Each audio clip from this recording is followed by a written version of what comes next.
Hi friends, எல்லாரும் எப்படி இருக்கிறீங்க? எல்லாரும் நல்ல சுகமா இருக்கிறீங்களா? இன்றைக்கு பாத்தீங்கன்னா நான் ஒரு வித்தியாசமான மெனு செய்து காட்ட போறேன். இன்றைக்கு வந்து சாட்டர்டே எங்களோட வீட்டுல நான் லஞ்ச் என்ன செய்ய போறேன்னு சொல்லி முழு லஞ்சும் நான் உங்களுக்கு காட்ட போறேன். நல்ல ஈஸியான மெனுக்கள் தான் நான் இன்றைக்கு செய்து காட்ட போறேன். என்னென்ன செய்ய போறேன்னு சொல்லி வாங்க இப்ப காட்டுறேன். முதல்ல பாத்தீங்கன்னா நான் கோழி எடுத்திருக்கிறேன். கோழியில இந்த கால் பகுதி மட்டும்தான் எடுத்திருக்கிறேன். அதை நான் தோல் எல்லாம் உரிச்சு கழுவி இதுல இடையில கீறு போட்டிருக்கிறேன். ஏன் இந்த கீறு போட்டிருக்கிறேன்னு சொன்னா அப்பதான் அந்த மசாலா எல்லாம் உள்ளுக்கு ஊறி நல்லா குயிக்கா அவிஞ்சு நல்ல சாஃப்டா டேஸ்டா வரும். இந்த கோழி செய்யறதுக்கு வந்து நான் பாத்தீங்கன்னா நல்ல ஒரு கைப்பிடி அளவு உள்ளியும் ஒரு 2 பெரிய துண்டு இஞ்சியும் வடிவா இடிச்சு வச்சிருக்கிறேன்.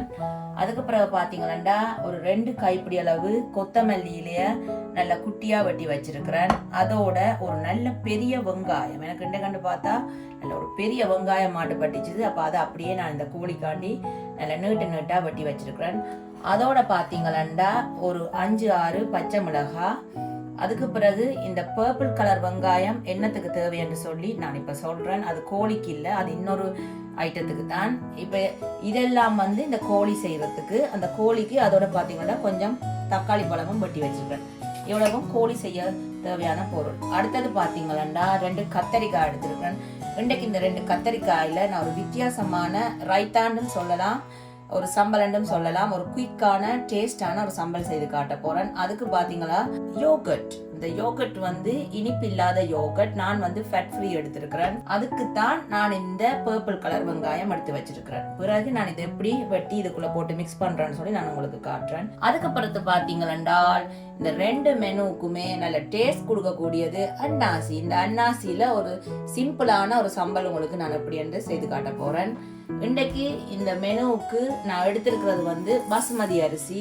இதுல பாத்தீங்கன்னா 3 சுண்டு பாசுமதி அரிசி எடுத்திருக்கிறேன். இந்த கறிகளுக்கு தேவையான ஸ்பைசி ஐட்டம் பாத்தீங்கன்னா கோழி கறிக்கு வந்து நான் இந்த பொதுவா நான் யூஸ் பண்ற யாழ்ப்பாணத்து கறித்தூள் தான் நான் யூஸ் பண்ண போறேன். பேந்து பாத்தீங்கன்னா கொஞ்சம் மஞ்சள் தூள், கொஞ்சம் மிளகு, பேந்து தேவையான அளவு உப்பு. இது வந்து பாத்தீங்கன்னா அறுவல் நொறுவலான செத்தல் மிளகாய், அதாவது சில்லி பிளேக்ஸ். இது வந்து நான் அன்னாசி சம்பலுக்கு பாவிக்க போறேன். இப்ப இது எல்லாத்தையும் ஒவன்டா எப்படி ரெடி பண்றேன்னு சொல்லி பொறுமையா இப்ப நீங்க பாருங்க. இப்ப பாத்தீங்கன்னா இந்த கோழி பிரட்டல் ரெடி பண்றதுக்கு எப்பவுமே நல்ல பெரிய ஒரு பாத்திரம், நீங்க அகண்ட பாத்திரமா எடுத்துக்கொள்ளுங்க. அப்பதான் அந்த வடிவா வதக்கி எடுக்க நல்ல ஈஸியா இருக்கும். இப்ப நான் நேரத்தோடயே அடுப்புல சட்டியை வச்சு நான் சூடு வர விட்டுட்டேன். இப்ப சட்டி நல்ல சூடா இருக்கு. இன்றைக்கு நான் இந்த கோழி பிரட்டலுக்கு பாவிக்க போறது நல்லெண்ணெய்.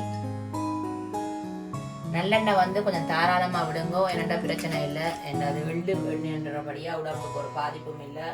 சொல்லக்கூடாது இவ்வளவு எண்ணெய் ஊத்துறீங்களே என்று சொல்லி. இப்ப பாத்தீங்கன்னா இந்த சூடான நல்லெண்ணெயில நான் நல்லா இடிச்சு வச்சிருக்கிற இந்த இஞ்சி உள்ளிய போட்டு நான் நல்லா வதங்க விட போறேன்.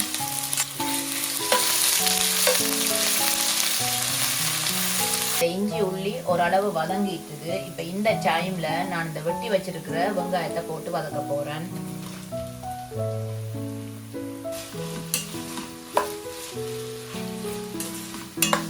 வெங்காயம் பாருங்க ஓரளவு ப்ரௌன் கலரா வந்துட்டு. இந்த டைம்ல நான் வந்து எடுத்து வச்சிருக்கிற கொத்தமல்லியிலேயே போட போறேன்.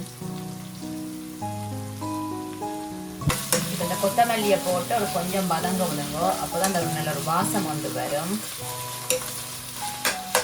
ஒரு கொஞ்சம் வதங்கின பிறகு இந்த நான் எடுத்து வச்சிருக்கிற இந்த தக்காளி பழத்தை நான் இதோட கூட போடுறேன்.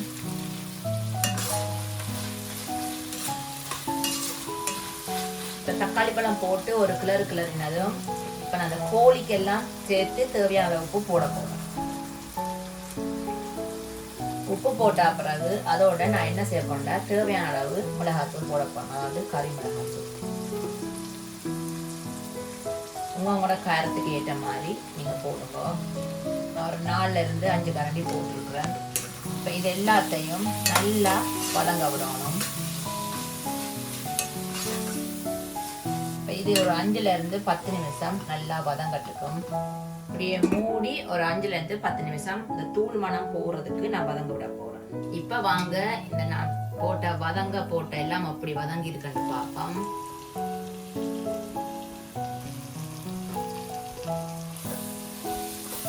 பாத்தீங்கன்னா அந்த நான் போட்ட மிளகாய் தூள் தக்காளி பழம் எல்லாம் நல்லா வதங்கி இருக்குது. இப்ப இந்த டைம்ல தான் நான் இந்த எடுத்து வச்சிருக்கிற கோழியை போட போறேன். நல்லா இந்த மசாலா எல்லாம் இந்த கோழிக்குள்ள போற மாதிரி நல்லா நாம பிரட்டி விடுவோம். இப்ப இந்த கோழியை நான் நல்லா பிரட்டி விட்டுட்டேன். இப்ப அடுத்ததா பாத்தீங்கன்னா இந்த எடுத்து வச்சிருக்கிற பச்சை மிளகாயை இதுக்குள்ள போட போறேன். இனி நான் இந்த கோழியை மூடி நல்லா இந்த கோழி அவியந்தனைக்கும் இதை நல்லா மூடி விட போறேன். இப்ப இந்த கோழி பிரட்டல் எப்படி வந்திருக்குன்னு சொல்லி பார்ப்போம். ஒரு 15 நிமிஷம் ஆயிட்டுது பாருங்க. நல்ல வடிவா தண்ணி எல்லாம் சைடெல்லாம் நல்ல தண்ணி வந்திருக்குது. பொதுவாகவே நீங்க ஒரு இறைச்சியை வந்து அடுப்புல போட்டு உப்பு போடக்குள்ள நார்மலாவே இந்த இறைச்சியில இருந்து தண்ணி வரும். அந்த தண்ணியே போதும் உங்களுக்கு இந்த கோழி பிரட்டல் செய்யறதுக்கு. நீங்க குழம்பா செய்யணும்னு சொன்னா நீங்க தண்ணி ஊற்றத்தான் வேணும். இது வந்து நான் ஒரு டிஃப்ரெண்டான பிரட்டலா செய்து பார்க்கறபடியா நான் தண்ணி விட இல்லை.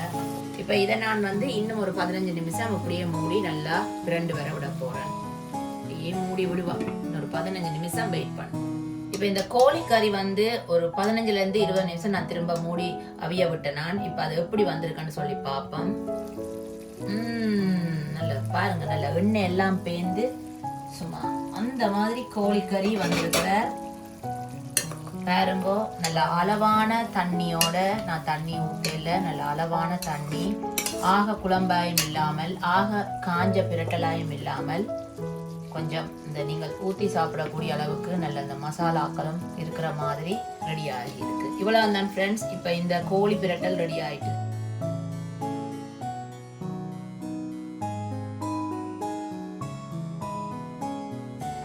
இப்ப பாத்தீங்கன்னா இந்த கத்தரிக்காவை நான் ஒரு டிஃபரெண்டா சம்பல் செய்து காட்ட போறேன். அதை எப்படி செய்யறேன்னு சொல்லி இப்ப பார்ப்போம். முதல்ல நான் இந்த கத்தரிக்காயை நல்ல வடிவா கழுவி எடுத்துட்டேன்.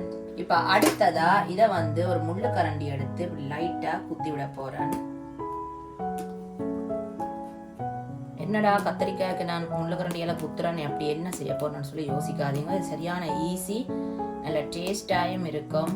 எப்பவுமே நாங்க ஒரே மாதிரி சாப்பிட்றதை விட கொஞ்சம் வித்தியாசமா சாப்பிடக்குள்ள வீட்டுல இருக்கிறவையெல்லாம் விரும்பி சாப்பிடுவேன். பாருங்க, இப்ப நான் நல்ல வடிவா குத்தி வச்சிருக்கிறேன். ஏன் இப்படி நான் குத்துறேன்னு சொன்னா, இப்ப நான் இதை வந்து அடுப்புல போட்டு சுட போறேன். அப்ப இந்த உள்ளுக்கு இந்த சூடு உள்ளுக்கு போய் நல்லா குயிக்கா இது நல்ல வடிவா அவிஞ்சு வரும். அதனாலதான் அடுப்பு இப்ப நான் ஆன் பண்ணிட்டேன். பாருங்க, கேஸ் எரிஞ்சு கொண்டு இருக்குது. கொஞ்சம் கவனமா தான் செய்யணும். இந்த நீங்கள் எல்லாம் எனக்கு கமெண்ட் அடிக்கிற இல்ல, நான் எப்படி என்ன வீட்டை செய்யறேனோ அப்படித்தான் நான் உங்களுக்கு காட்டுறேன். உங்களுக்கு ஈஸியா எப்படி சுடையிலுமோ நீங்க அப்படி சுட்டு எடுக்கலாம். வேணும்னா நீங்க இதை வந்து அவன்லயே வச்சு எடுக்கலாம். சுட்டெடுத்தா ஒரு டிஃபரெண்டான டேஸ்ட் வரும். ஆனா கொஞ்சம் டைம் எடுக்கும். இப்ப இந்த கத்தரிக்காயை நான் சொன்ன மாதிரி வடிவா நான் சுட்டெடுத்துட்டேன். இந்த கத்தரிக்காய் இந்த சம்பல், அதாவது இந்த கத்தரிக்காய் சம்பல் செய்யறதுக்கு வந்து நான் எடுத்திருக்கிற பொருள் வந்து பாத்தீங்கன்னா 2 சுட்ட கத்தரிக்காய், அடுத்ததா ஒரு கொஞ்சம் கொத்தமல்லியில ஒரு 4 பச்சை மிளகாய், அடுத்ததா பாத்தீங்கன்னா இந்த பர்பிள் கலர் வெங்காயம். இந்த சாலட் இந்த சம்பலுக்கு வந்து சின்ன சிவப்பு வெங்காயம் யூஸ் பண்ணுவாங்க. நான் அது இல்லாதனால நான் இந்த இங்க வெளிநாடுகளில் கிடைக்கக்கூடிய இந்த பர்பிள் கலர் வெங்காயம் எடுத்திருக்கிறேன். இப்ப இவ்வளத்தையும் நான் எப்படி குயிக்கா ஒரு கத்தரிக்காய் டிஃபரெண்டான சம்பல் ரெடி பண்றேன்னு சொல்லி நான் இப்ப உங்களுக்கு காட்டுறேன். முதல்ல இந்த சுட்ட கத்தரிக்காயில இந்த தோலை வந்து நல்ல கவனமா நாங்க உரிச்செடுக்கணும். கொஞ்சம் சூடா இருக்குது. இந்த கத்தரிக்காய் தோல் எல்லாம் நான் நல்ல வடிவா உரிச்சு எடுத்துட்டேன். இப்ப அடுத்ததா இதை வந்து நல்ல குட்டி குட்டியா நான் வெட்ட போறேன்.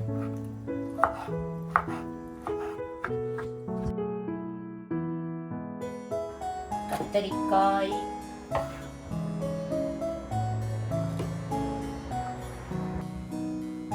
வெங்காயம்,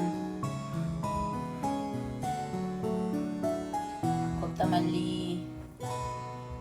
பச்சை மிளகாய், தேவையான அளவு உப்பு, அதுக்கு அடுத்ததா தயிர், அதாவது இனிப்பில்லாத தயிர். நார்மல் மேசக்கரண்டி அளவால ஒரு 6ல இருந்து 7 கரண்டி போட்டிருக்கிறேன். மிக்ஸ் பண்ணி பார்த்துட்டு நான் 10 அட்டியும் திரும்ப தயிர் விட்டு கொள்ளலாம். அதனால ஒரு பிரச்சனையும் இல்லை. அவ்வளவுதான் ஃப்ரெண்ட்ஸ்.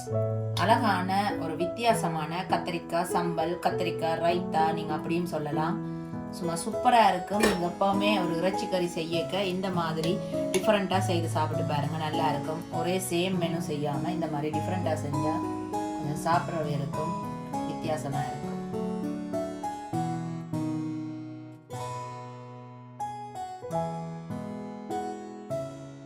இன்றைக்கு பாத்தீங்கன்னா நான் பசுமதி அரிசி சோறு தான் செய்ய போறேன். நான் இன்றைக்கு வந்து இந்த கப்பால 3 சுண்டு எடுத்திருக்கிறேன். நீங்க எந்த கப்பால அரிசி எடுக்கிறீங்களோ அதே கப்பால தான் நீங்க தண்ணியும் விடணும்.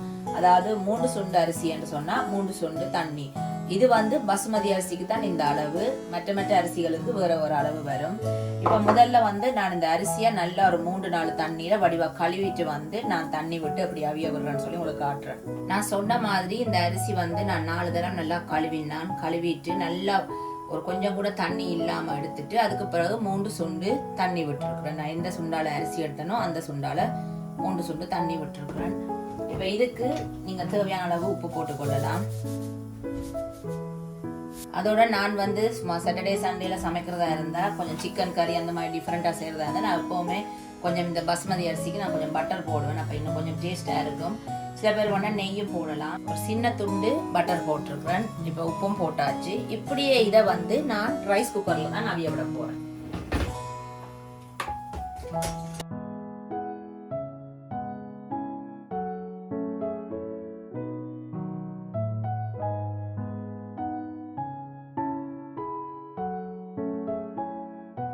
அடுத்ததா இந்த அன்னாசியில ஒரு ஈஸியான ஒரு சம்பல் செய்து காட்ட போறேன். அதுக்கு தேவையானது வந்து ஒரு அன்னாசி எடுத்திருக்கிறேன்.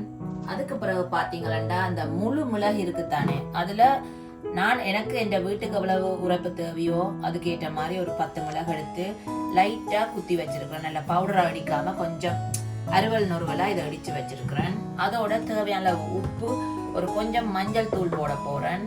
அதோட ஒரு கொஞ்சம் சில்லி பிளேக்ஸ். பாருங்க என்ன வடிவா நான் இந்த அன்னாசியை வெட்டி எடுத்திருக்கிறேன். நான் இந்த சைஸ்ல எடுத்திருக்கிறேன். அடுத்ததா நான் இந்த இடிச்சு வச்சிருக்கிற இந்த மிளகை இதுக்குள்ள போட போறேன். எப்பவுமே நான் சொல்ற மாதிரி உரைப்பு வந்து எப்பவுமே உங்களோட விருப்பம். நான் கொஞ்சம் குறையத்தான் போறேன். நம்மளோட சின்ன பிள்ளைகளும் இருக்கிறேன், அவையில சில நேரம் இது விரும்பி சாப்பிடுவேன். பாத்தீங்கன்னா இந்த ஸ்ரீலங்கா பீச் வழியெல்லாம் இந்த மாதிரி செய்து விற்பினேன். அடுத்ததா பாத்தீங்கன்னா ஒரு கொஞ்சம் மஞ்சள் தூள். மஞ்சள் தூள் வந்து உங்களோட விருப்பம்டா நீங்க போடலாம், விருப்பம் இல்லாட்டி அது போடாமையும் விடலாம். அதோட எப்பயும் போல தேவையான அளவு உப்பு. அவ்வளவுதான் ஃப்ரெண்ட்ஸ். இப்ப அடுத்ததா இது எல்லாத்தையும் நல்லா மிக்ஸ் பண்ணி விட போறேன்.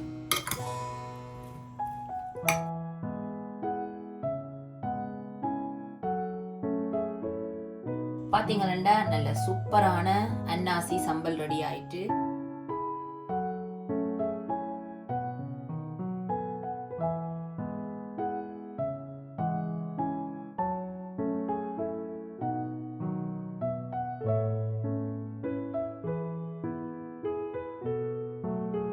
இன்றைக்கு பாத்தீங்கன்னா இந்த சாட்டர்டே மெனு நல்ல குயிக்கா ஈஸியா நான் எப்படி செய்து காட்டியிருக்கேன். அடுத்ததா நான் என்ன செய்ய போறது தெரியும்.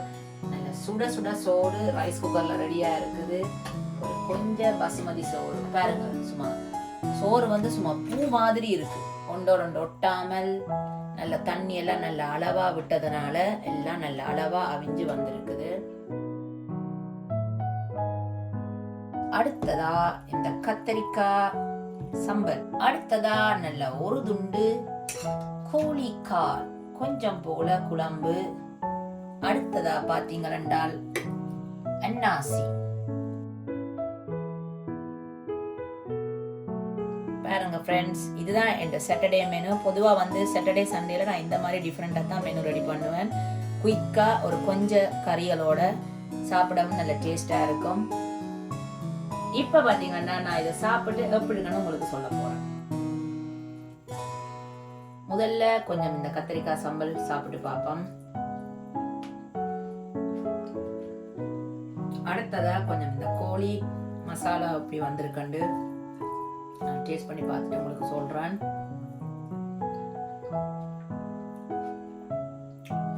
அம்மா சூப்பரா இருக்கு. இந்த கொத்தமல்லி வாசம் தான் உண்மைக்குமே சூப்பரா இருக்கு. பாருங்க, கோழி வந்து கேட்கக்கூடாது நீங்கள் தண்ணியே விட இல்லை எப்படி அவிஞ்சன்னு சொல்லி. பொதுவாகவே இறைச்சி வகைகளுக்கு வந்து நீங்கள் உப்பு போட்டால் அதுலேருந்து தண்ணி வழியை வந்து நல்லா அவியும். அதை பற்றி நீங்கள் பயப்பட வேண்டாம். நீங்கள் மாட்டு இறைச்சி அவிக்கிறதா இருந்தால் தான் நல்லா களியாக அவியா வேணுமெண்டா நீங்கள் தண்ணி ஊற்றி கொள்ளலாம். இந்த கோழி பாருங்க நல்லா அந்த மாதிரி அவிஞ்சிருக்கு. நல்லா ஹெல்த்தியான பல் இருந்தால் வடிவாக சப்பி சாப்பிடலாம். கோழி நல்லா சாஃப்டா இருக்கு ஃப்ரெண்ட்ஸ். அடுத்ததா எனக்கு பிடிச்ச அன்னாசி. அவ்வளவு சூப்பரா இருக்கு ஃப்ரெண்ட்ஸ். பாத்தீங்கன்னா இன்னைக்கு நான் செய்து காட்டின இந்த மெனு நீங்களும் வீட்டுல கட்டாயம் ட்ரை பண்ணி பாருங்க. இது சமைக்கிறதுக்கு வந்து எனக்கு நீங்க பாத்தீங்கன்னா சரியா 1 மணித்தியாலமும் 10 நிமிஷம் போயிருக்குது. வேற என்ன ஃப்ரெண்ட்ஸ், நீங்களும் வீட்டுல இந்த மாதிரி குயிக்கா டிஃபரெண்டா உங்களோட வீட்டுல இருக்கிறவங்க செய்து கொடுங்க. அப்பதான் சாப்பிட கொஞ்சம் வித்தியாசமா இருக்கும். அப்போ ஒரே மெனுக்கள் செய்தா கொஞ்சம் சாப்பிட சலிப்பு வந்துடும். இன்னைக்கு நான் செய்து காட்டின இந்த மெனுவை வீட்டில் நீங்கள் செய்து பார்த்துட்டு என்ன செய்யணும் கீழே கட்டாயம் கொமெண்ட்ல சொல்லணும். அதே மாதிரி என்னுடைய வீடியோவை யாராவது புதுசாக பார்க்குறவங்க இருந்தால் சப்ஸ்கிரைப் பண்ணுங்க. இதனால என்ன பிரச்சனை, கொஞ்சம் சப்போர்ட் பண்ணி சப்ஸ்கிரைப் பண்ணி போய்கிட்டே இருங்க.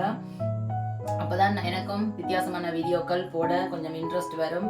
நான் இதே மாதிரி ஈஸியாக டிஃப்ரெண்ட்டாக செய்யக்கூடிய வீடியோக்களை நான் உங்களுக்கு போடுறேன். வேற என்ன ஃப்ரெண்ட்ஸ், நான் இது வீடியோக்காண்டி தான் கொஞ்சம் சாப்பிட்றேன். எனக்கு இது வாயில வச்சோடனே பசி சும்மா கிளம்பிட்டு நான் போய் சாப்பிட போறேன். வேற என்ன ஃப்ரெண்ட்ஸ், எல்லாரும் நல்லா ஹாப்பியா இருங்கோ. இன்னொரு வித்தியாசமான வீடியோ நான் உங்களை சந்திக்கிறேன். அது வரைக்கும் பாய்.